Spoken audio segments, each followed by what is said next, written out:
Hello, and welcome to the My Heart and Mind podcast, where it's all about creating the feel-good mindset so you can make the most of every moment and reap the benefits of getting the most happiness out of life. And now, over to your host, Sally Crawley.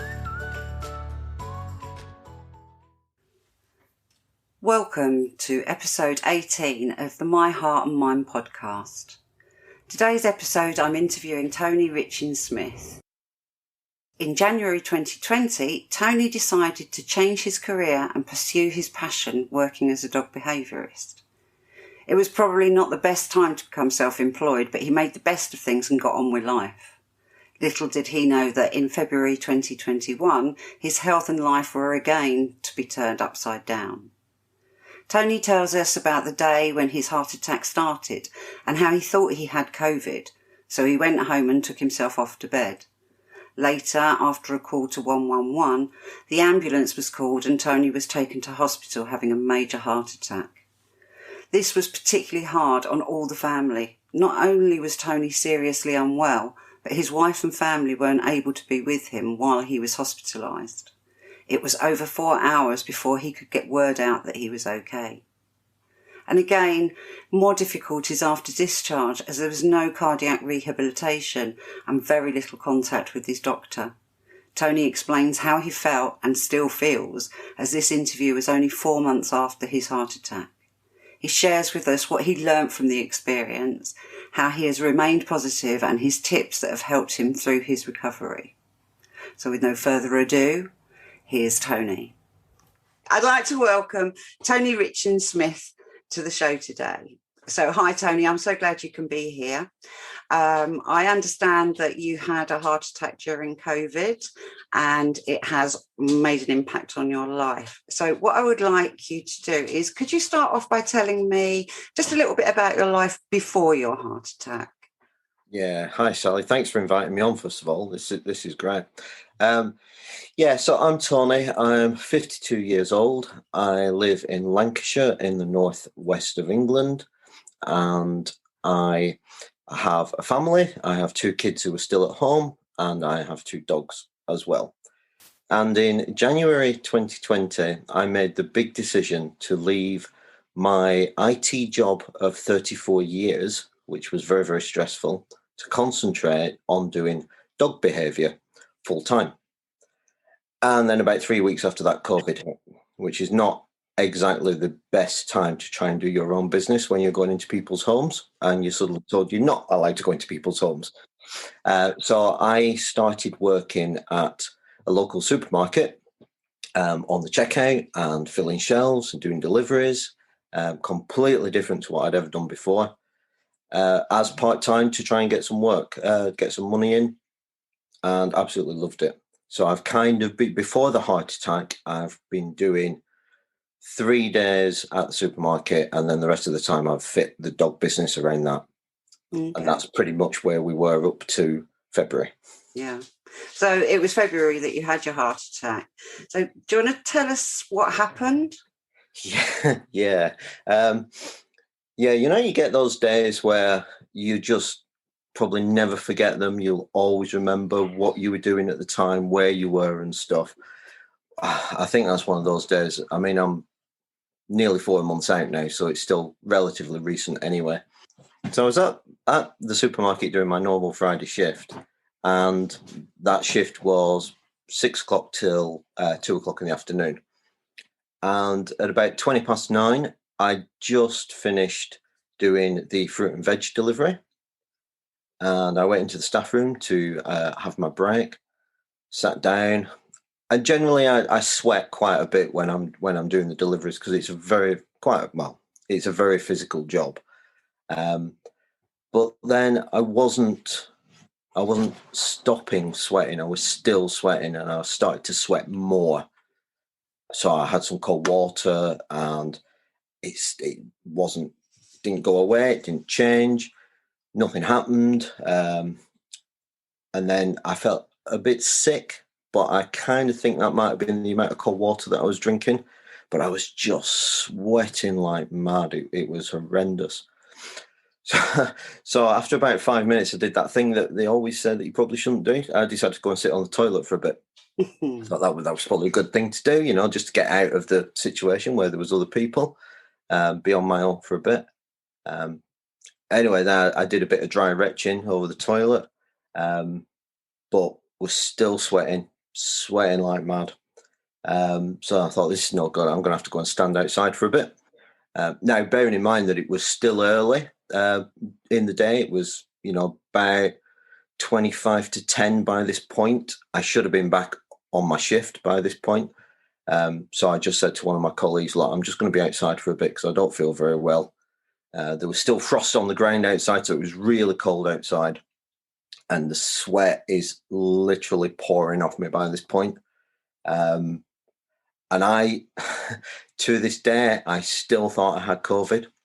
I actually thought that I'd suddenly hit that fevered state where, I was, but I was really cold. I wasn't warm or anything, but I was just sweating like mad. And then I got a bit of indigestion, and it was just right in the center of my chest. And it just felt like a tiny, tiny bit of indigestion. There was nothing else. Nothing that I would have put to being anything other than just a bit of indigestion. So the manager came out and he went, "Oh, you don't look very well." And I was like, "Yeah, I don't feel very well either." So I had a cup of tea. Didn't feel any better. So then I went back inside after about 5-10 minutes, and the supervisor was in the staff room. I said, "Look, I'm real sorry. I'm going to have to go home.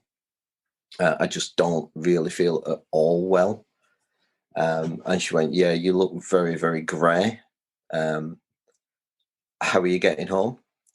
So I work 10 minutes away from where I live. So I walk to work generally.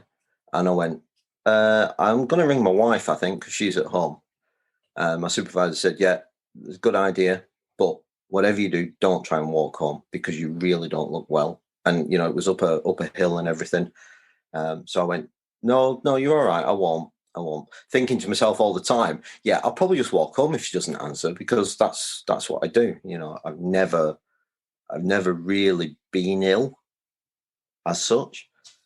So I'm sat outside on a stack of pallets, ringing my wife. She didn't answer the phone. So I rang her again. She still didn't answer the phone. So then I remembered that my 18-year-old daughter was in the house. So I rang her. And she got a mum and she said, "Right, come." I went, "Come pick me up." "Yeah, no problem." Came to pick me up.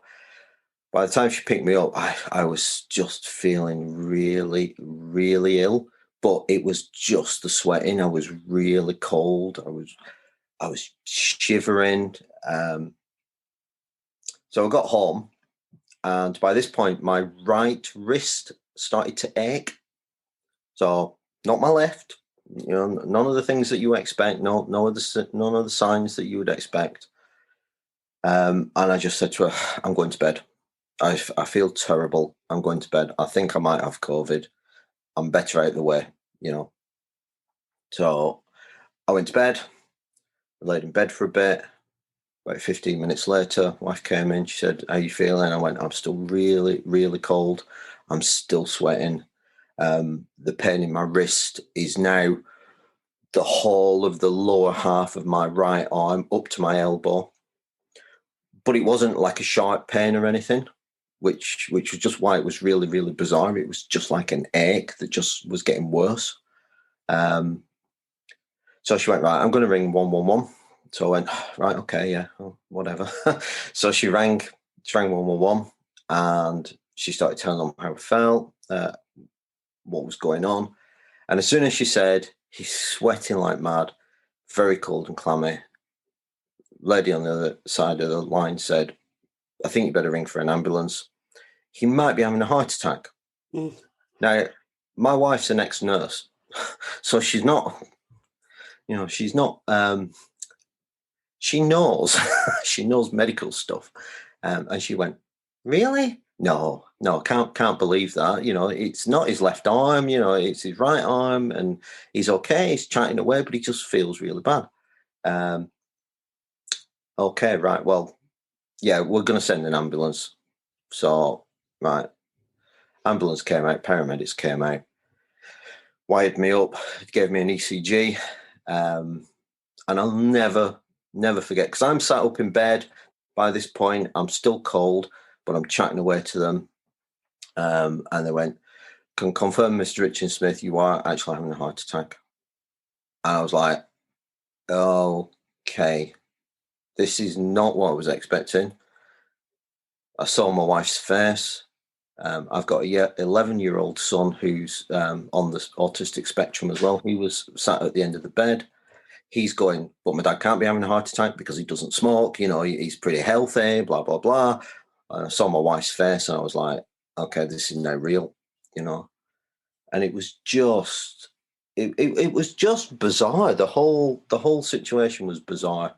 I mean, they said, "Right, we're going to get some morphine in," because they said, "How's your arm?" And I said, "Well, at this point, if you give me a knife, I'll chop my arm off. It's that sore."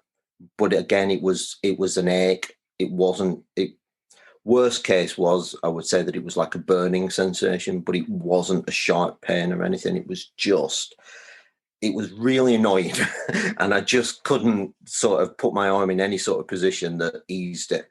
So I was like, yeah, I'm ready to gnaw my own arm off now because it is really sore. So they went, "Right, we'll get some morphine." There was an issue with the morphine, and I don't actually know what it is. I never found out what it was, but there was something to do with they didn't have the key, or they didn't have enough stocks or something. So they had to call another ambulance. So then I got this surreal situation where I've got 4 paramedics stood around the bed and a trainee paramedic all stood there staring at me whilst I'm laid in bed pretty much completely naked with my legs sticking out one end because there's the wires going to the ECG machine. I've got wires at the top half. I've got my wife stood at the end of the bed. My son stood at the end of the bed. And they're all just staring at me, and I'm chatting away, laughing, joking, And they're like, "No, we need to get you to the hospital." And I was like, "All right, okay." So they went, "The only problem is your stairs are a little steep, so we're not really sure how we're going to manage this." And I went, "It's all right, I'll get up. I'll walk down this." And they went, "No, you're not." And I went, "But I'm fine now. I'm still cold, but I can walk." And they went, "No, we don't want to put any extra pressure on your heart." So I went, "Okay, so what we're going to do?" They went, "Do you think you'll be able to go down on your bum?"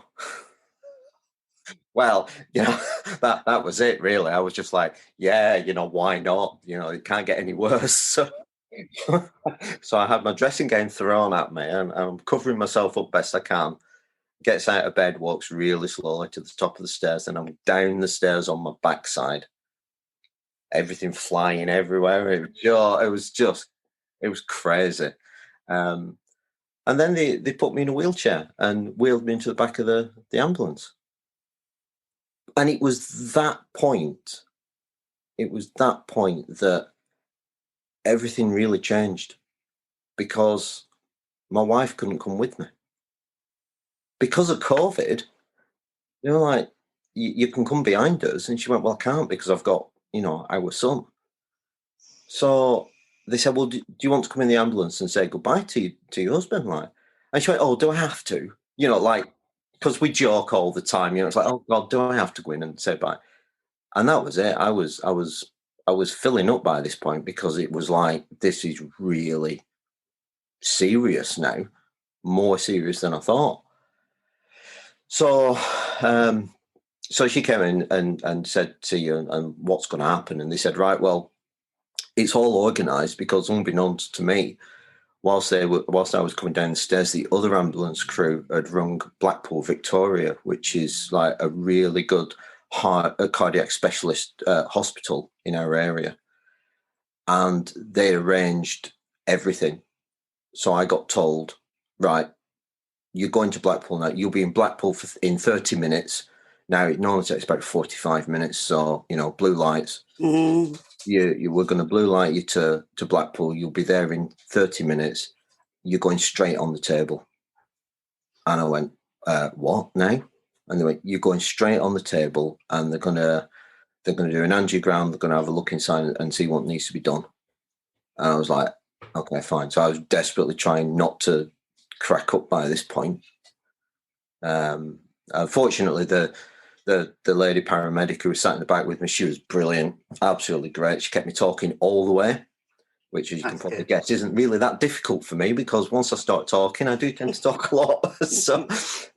So we were talking about all sorts. And I just remember saying to her at one point, so I guess I know heart attacks are pretty serious, but on the scale of seriousness, how serious is this one?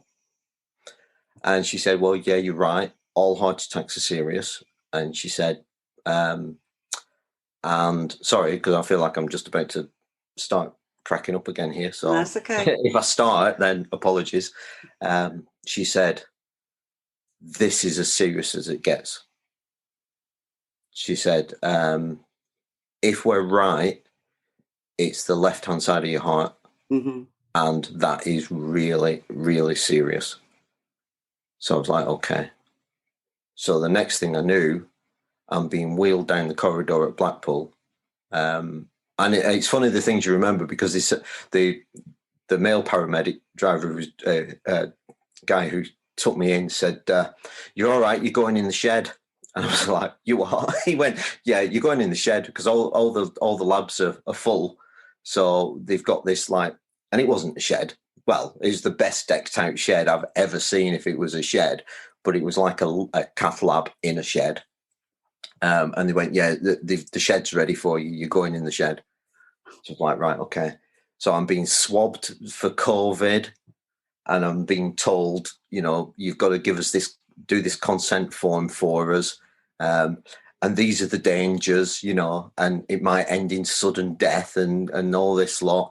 And are you okay?" And I went, "Well, what choice do I have?" You're filling me with so much confidence. Absolutely. But if I don't, then, I'm pretty much dead anyway. So I went, "Yeah, just do what you need to do. Just get on with it."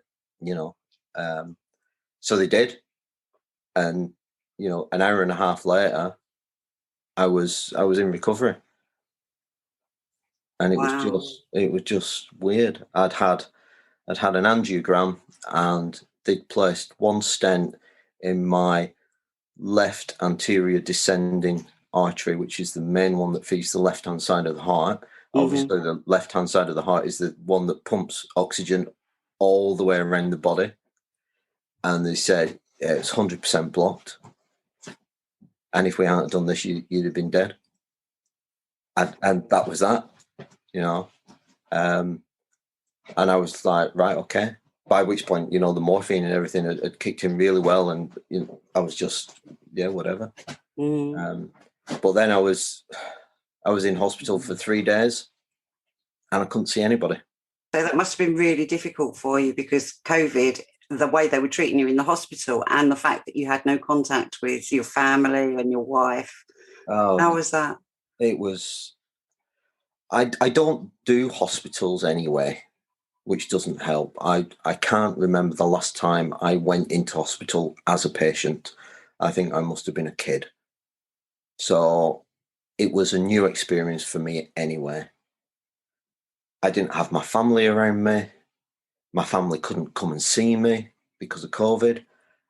I had to wear a mask 24 hours a day.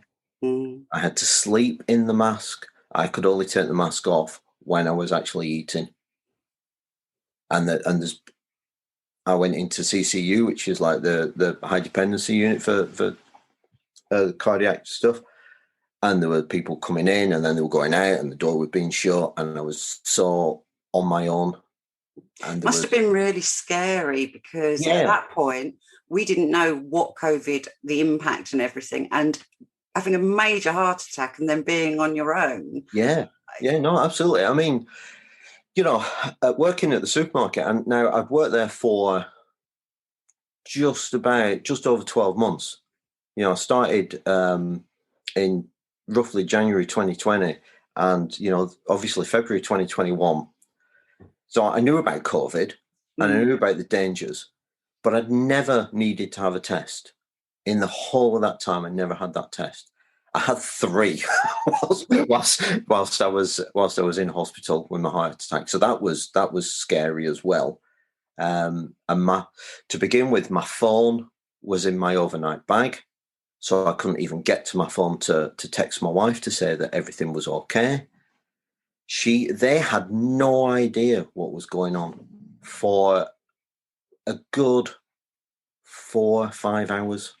Yeah, they must have been beside themselves. Yeah. It was just like, when the astronauts went around the moon and they were out of radio contact for however long it was. Yeah, she had no idea what was going on. I mean, yes, fair enough. She could have rung the ward, she could have rung the hospital, but there was just so much going on, and she was trying to field the kids, and we have 4 children between us, and 2 of them have left home, and they all just descended on her. She rang them all, and they just all descended on her. So they were there for her support network, but she had no idea what was going on. And I felt really bad, not for me, but I felt really bad for the family, because even though I might not have known what was going on, I still knew I was in the right place. Yeah, so you couldn't reassure them. But I couldn't reassure them and say, look, it's okay, it's all been done. So, yeah, it was about 5 hours later when I actually managed to get hold of her. Okay. So, yeah, it was just bizarre. Strange times that we live in, isn't it? Oh, God, yeah. So you were in for 3 days, and then you came home. How was that for you? Yeah, the thing with COVID is that it's sort of delayed everything, and it's changed the way that everything's been done. So the day after I'd had my angiogram, I got moved onto the main cardiac ward, and I was in a little bay with 2 other guys. I met 2 other guys. They're fantastic guys, Will and Jim. I know they're going to be listening to this. We got on really, really well. I mean, there's a bit of an age difference between us. It was in the height of the Rugby Six Nations, and we all watched it on our own little TVs, and we were all complaining at the refs and stuff. So we got on really well, and we stayed in touch since then. That's great. And we message each other every single day, even just to say, "Hi guys, hope you're all right. What's the weather like?" And it's great because it's just that little bit of connection with each other. So when I got home, it was all just, well, I just felt like I was in limbo, because I got the discharge notes from the hospital. The discharge notes didn't really say a huge amount, not as much as I was kind of hoping that they would say. I was told that I couldn't do cardiac rehab because they weren't doing it at the moment because of COVID. And I couldn't see my doctor because of COVID. So the best I could hope for was a telephone conversation with my GP. And everything was just, it just felt like it had just been extended. And I was just in limbo. And in some ways, I still feel like I am. Because we're only just starting to get through it now. I actually start cardiac rehab on the 1st of June. Right, not long then. No, but that's 4 months after the event. Now, I know that Jim hasn't had cardiac rehab. He got a manual and a DVD and a couple of phone calls. And Will hasn't had any cardiac rehab at all. And the 3 of us are from different NHS regions. Yeah. So it's interesting to see how each region is doing it differently. I had a couple of phone calls first, and I think the only reason why I'm on the cardiac rehab, to be honest, is because I've made a bit of a pain of myself. Because you were an advocate of yourself. It's something like that, yeah. I was so worried, really. I mean, I'm still worried now, but I have been so worried, and emotionally, oh, I can't tell you emotionally. It's just been horrendous, really. So I've been ringing the cardiac team and quite a lot, and we spoke to the consultant secretary to try and get information. Of course, I forgot to tell you that the as soon as I'd had the angiogram, the consultant sort of came past me and he said, right, we've done this, but you need to come back in 6 weeks to get another stent. Right. So your journey hadn't ended then. Sorry, it hadn't ended then, no. So I'm sat at home waiting for this new thing and saying, well, what can I do? What exercise can I do? And people are saying, well, you can walk 5 minutes, or you can walk 10 minutes, or don't do anything. Mm. So almost for 2 months, I've not really been able to do anything. Because I'm one of these that if I'm given clear instructions, I'll follow them. It's like it's very much like COVID. The government says, don't go and visit people. I won't go and visit people. Absolutely. Because that is the rules, and I don't want to put myself at risk, and I don't want to put other people at risk, especially after the heart attack. It's really made me think. Mm-hmm. So when I'm told you can't really do a lot of exercise, I really haven't been doing any exercise. I haven't been trying to push myself or anything. I've not started back at the supermarket yet. Yeah. And I'm nearly 4 months out.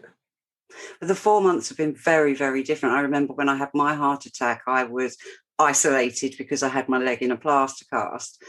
And for me, it was, I didn't know anyone. I couldn't have conversations with people. I just felt scared. And again, like you, I didn't know what to do, what I could do. I was told I couldn't use my crutches. I had to be in a wheelchair. And it really does make you feel so alone, and so, just that knowing that you're not invincible, I think, is one of the things that's quite shocking.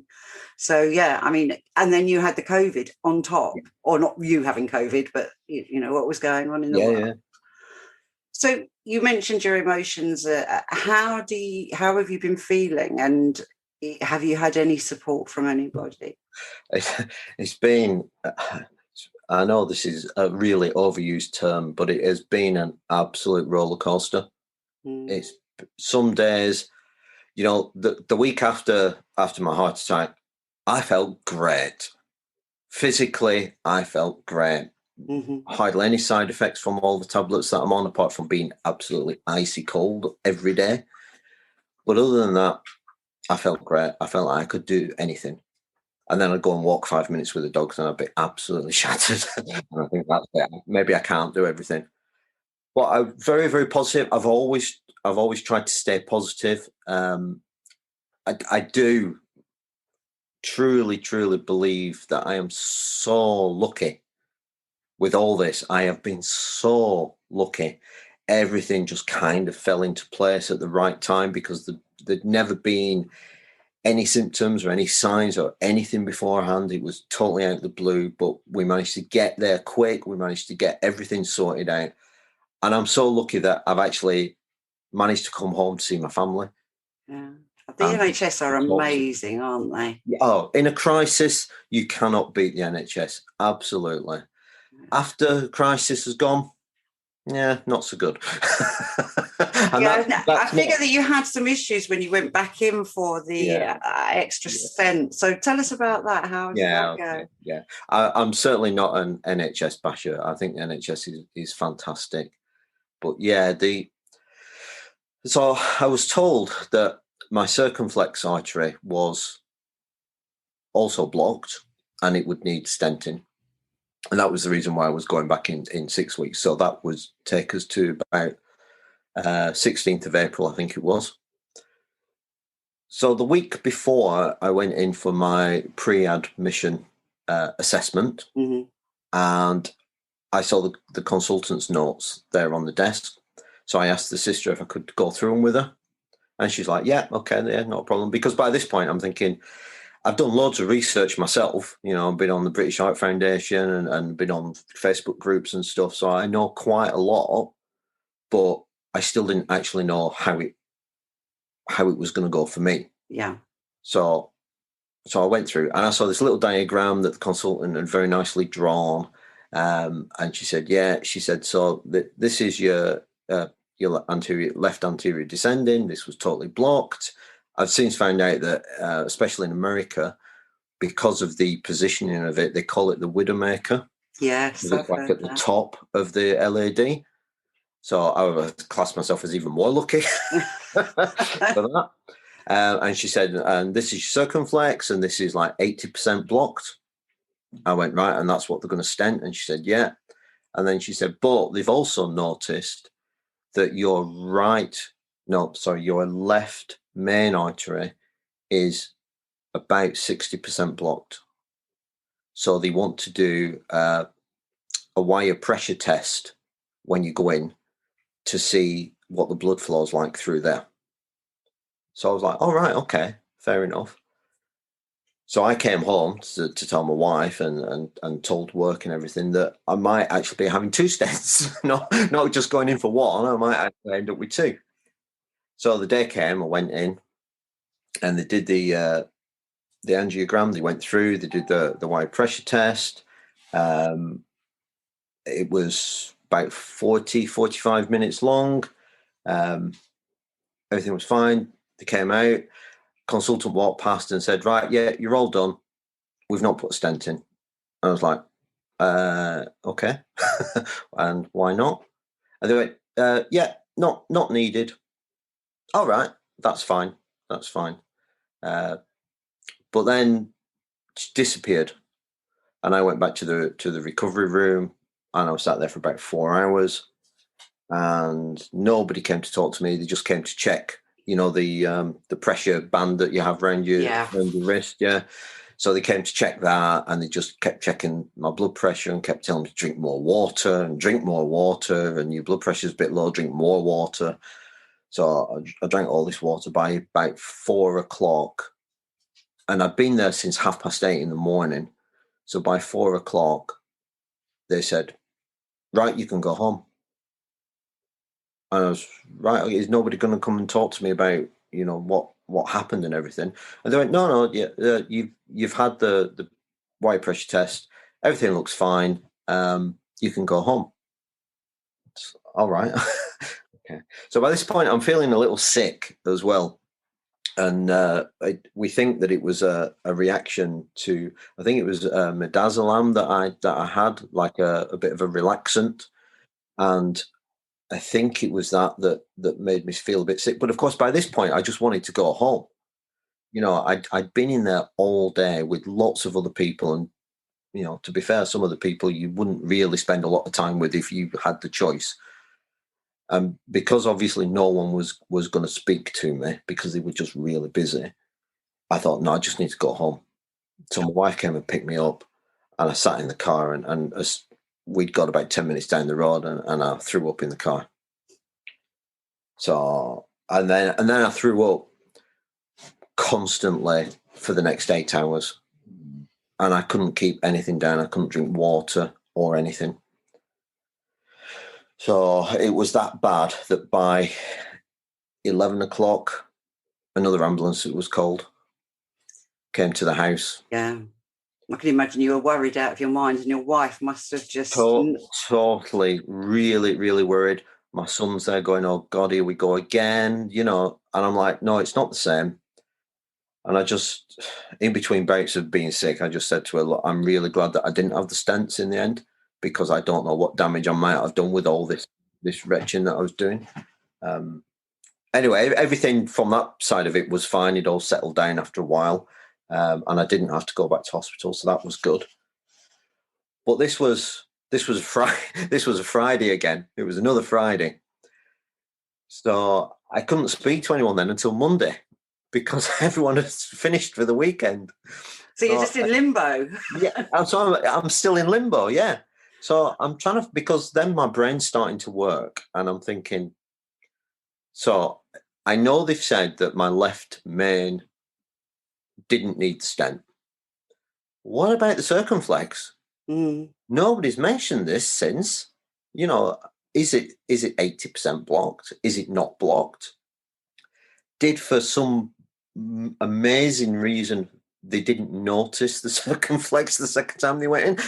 And I know that's really awful to say that about absolute professionals, but you just, all sorts of things go through your head. Absolutely. When you're in fear and you don't know what's going on, your imagination runs away with you. Yeah, absolutely. So I tried to ring the GP on Monday, couldn't get through to the GP, rang the cardiac rehab team. They didn't have my results because it was too soon, because obviously the results hadn't come through soon, quick enough.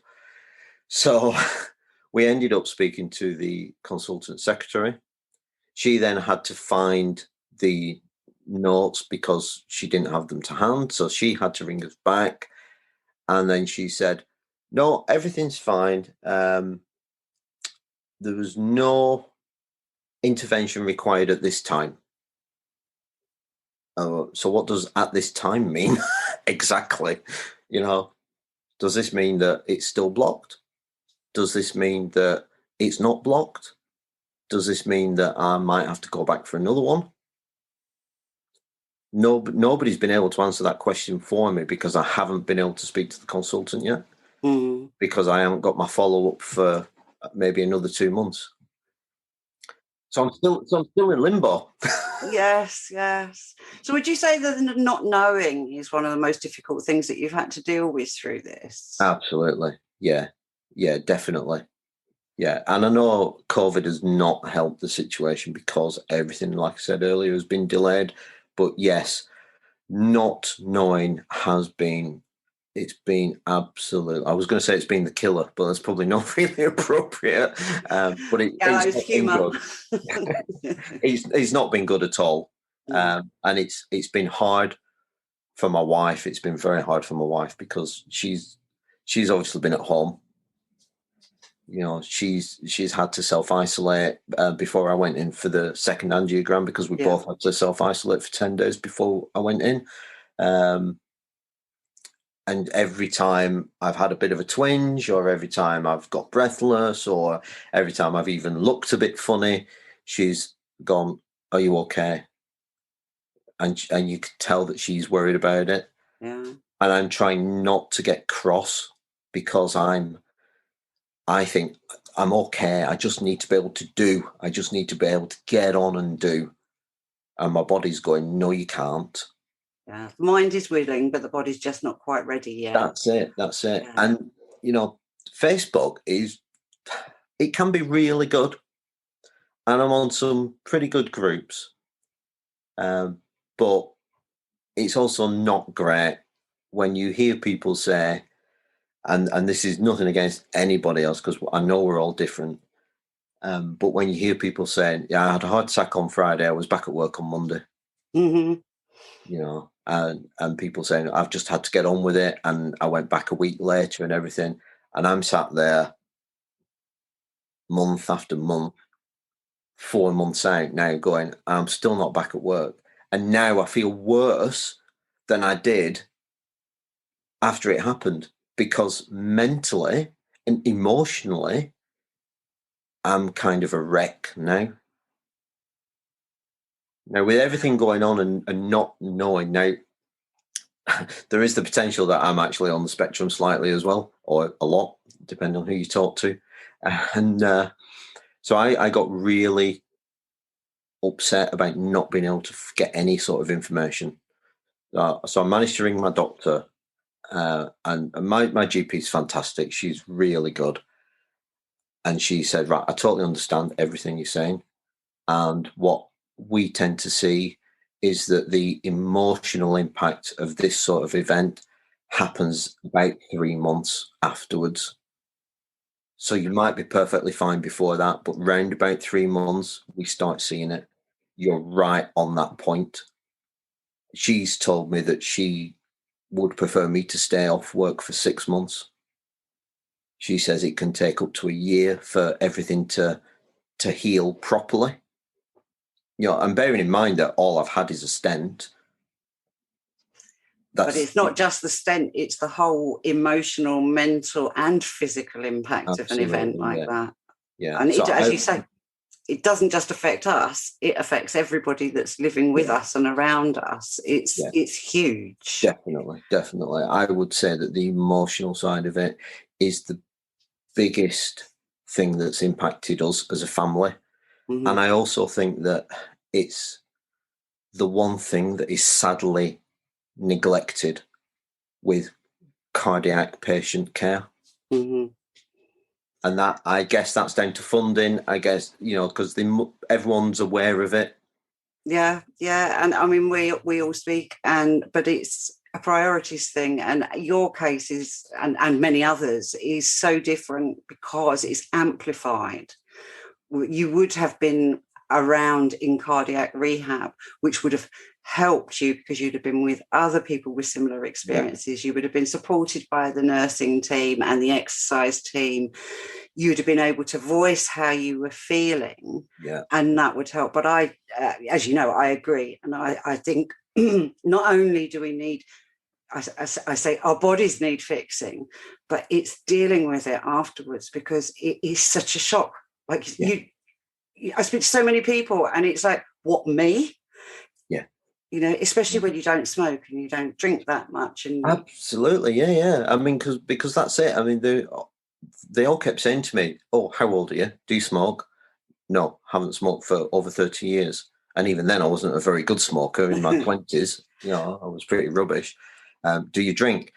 I have one bottle of beer a week. I've since found out that the beer that I have been drinking as well has been dark ale, which is actually probably better for me than anything I could have had other than red wine. Mm-hmm. So even that's good. My diet wasn't great, but it wasn't really bad either. I was about 1.5 to 2 stone overweight. Not ridiculous. My cholesterol was 5.7, which again is over what they want, which is 5, but nothing ridiculous. No history in the family that I'm aware of. So it was. We all think that it's probably more stress related, because of the previous jobs and stuff. But yeah, other than that, I was pretty healthy. So emotionally, it has been a big shock to the system, really. Mm. So, what have you found? I mean, I do know it's really early days for you because you're only 4 months in, and going by my own experience and other people I've spoken to, that is just so soon. But is there anything that you found that has helped you manage in these extraordinary circumstances, as well as having to deal with being a recovering heart attack patient? Yeah, I mean, my family's been great. I mean, my family is just, they're one in a million, really. They're all just brilliant. My wife, we talk a lot. We've become a lot closer, I would say, now. I mean, we've always been close, but we've been really close. We've only managed to have one argument since February, which is pretty good. And I think that was just like an overflow of all the emotions that was going on. However, saying that, and she would agree with me if she was here, that she doesn't understand it all because she's not been through it. And let's hope she never has to go through it, because, you know yourself, it's not something that anybody wants to go. No, you wouldn't choose it. No. So the thing that I've found that's helped me is just being able to talk to people. And just random people, just anybody. I mean, it's just as well that I've not been working at the supermarket, because I would have bored the customers to death talking about it. I am happy to talk to anybody about everything that's happened. And it's quite funny because we've met loads of people in the street, and people who I'm acquainted with, but wouldn't say that I would normally stop and talk to them. They all know, because it's a small village-ish. And they all say, "How you doing?" and stuff. And I said, "Yeah, it's fine." So then we get talking. Every single person who I spoke to has said that it's made them reevaluate their own life, purely because we're all of a similar age. Yeah. And it just seems to, if me talking about what's happened to me has helped me, and if it helps one or two other people, then that's great. Yeah, absolutely. And I think it does. It makes people stop in their tracks literally and think, I would never have thought that Tony would. So hang on a minute, I need to look after myself and think heart first in a way. So you mentioned you've got dogs. Yeah. Did you find that having animals, particularly dogs, were good company for you? Yeah, that's helped as well. I mean, I've not been able to do any of the dog business or not much of it, but just being able to go out with them for 5-10 minutes has just been great. And they're just around the house, and they're so calm. They are, aren't they? Apart from mine when it starts barking, but hey. Well, I've got one on either sofa at the moment, and they're both just flat out asleep. Oh, love them. So, is there anything that you'd like to share with the people that are listening who may have either be in the circumstances that you are in, or may even be caring and looking after people that might help them in their journey? I know talking, and I just saw you stroking your dog then. Hey guys, we're on video. Yeah.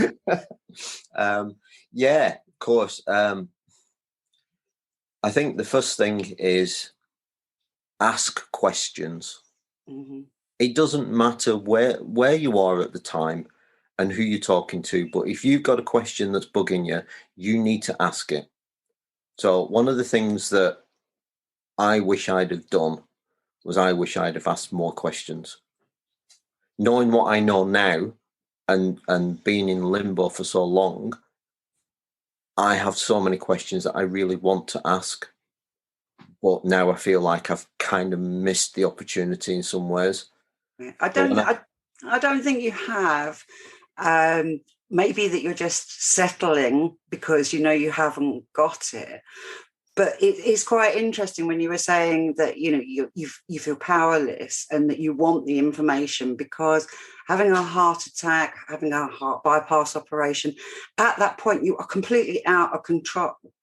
And they say information, knowledge is power. And by knowing what's going on, it makes you feel a little bit more confident, which I think is what you're seeking. And such great advice, asking questions. Oh, definitely.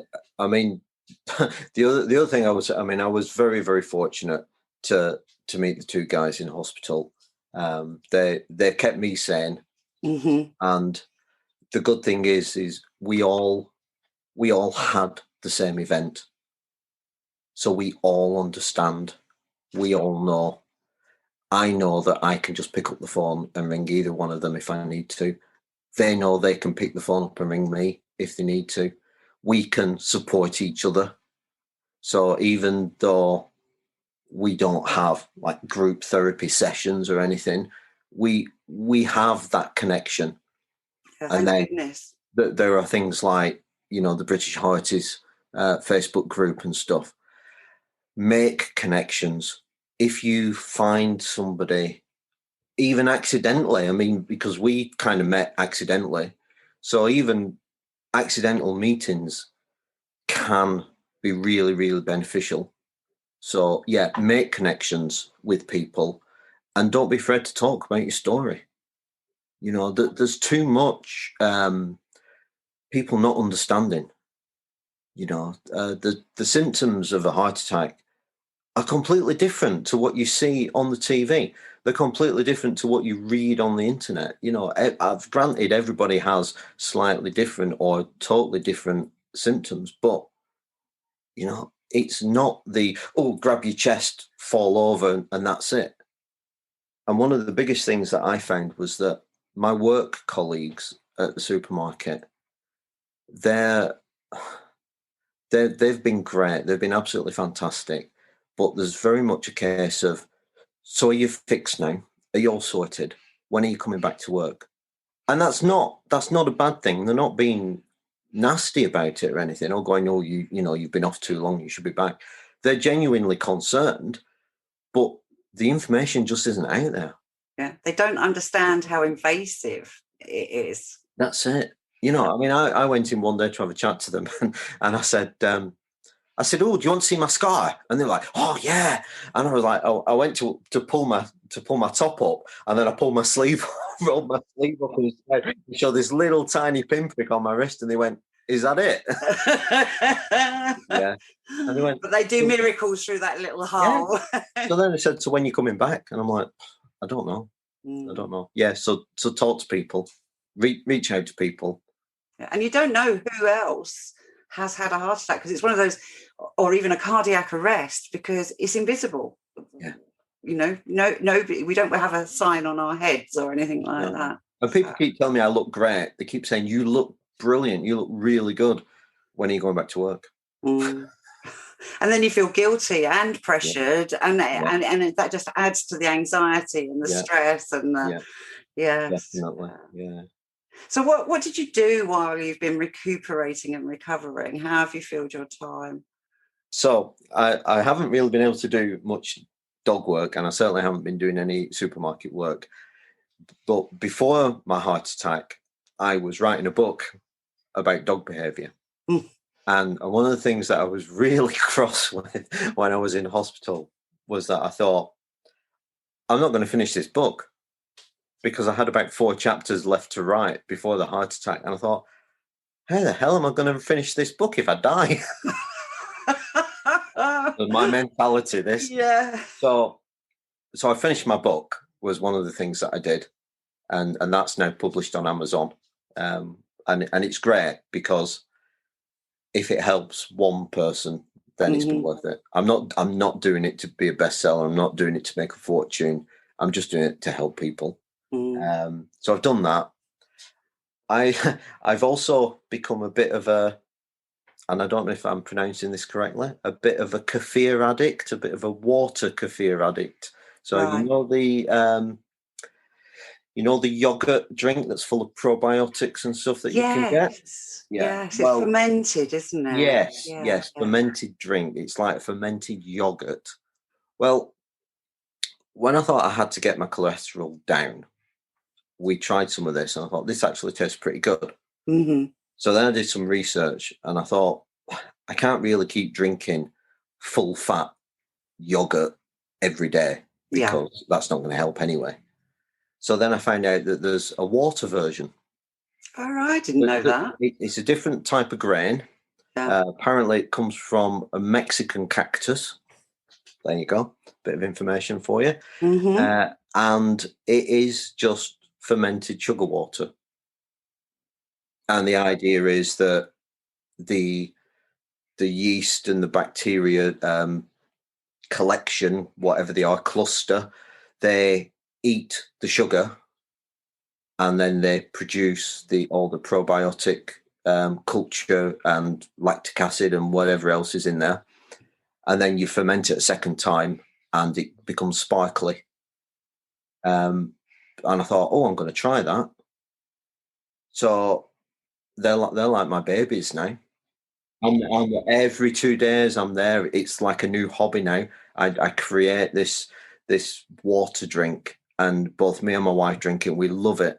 We flavour it with figs and occasionally with plums, and it's just a really nice, refreshing drink.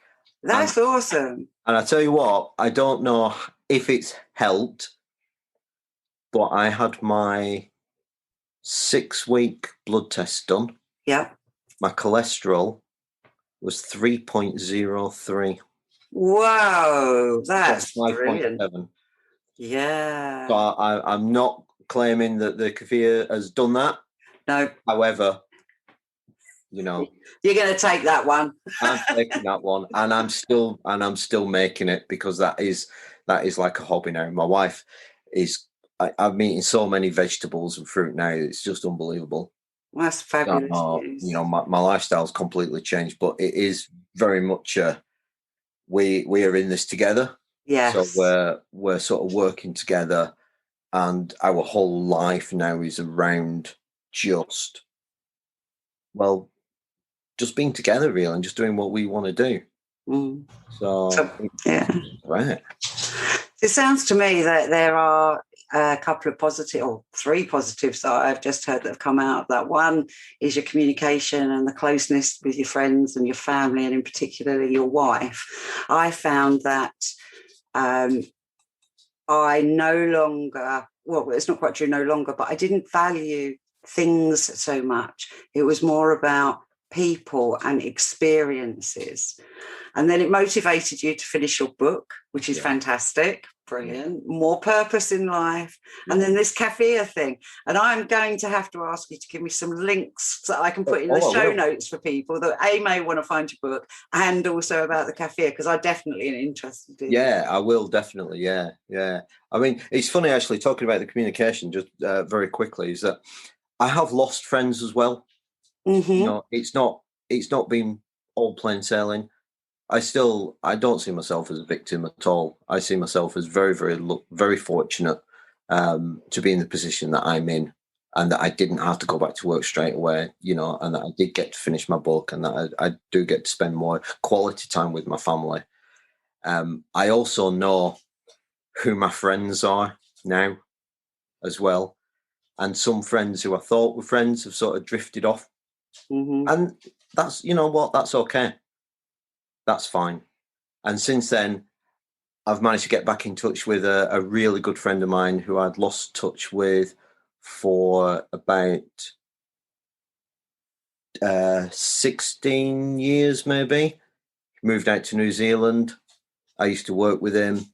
We got on really, really well. Lost touch. We're now back in touch.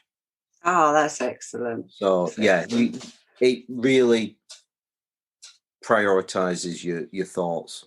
It does. And like you said, people that I thought would be there weren't there for me. And friends, or they were just people that I wouldn't, they just were there, and they were supportive, and they are now really, really close friends. And I think it brings something like this to mind, doesn't it? That, you know. Yeah, absolutely. I just want to wrap up now and say, Tony, it has been an absolute honour having you on my show. I am wishing you all the best for your cardio rehab. And I have to say that I think of you as being a friend. So hopefully that we will continue our friendship after this show and onwards into the future. So thank you very much. Oh, thank you, Sally. And yeah, definitely. You're definitely on my friends list now. I hope you enjoyed the show today. And if you'd like to stay in touch, please pop over to Facebook and join me in the My Heart and Mind community.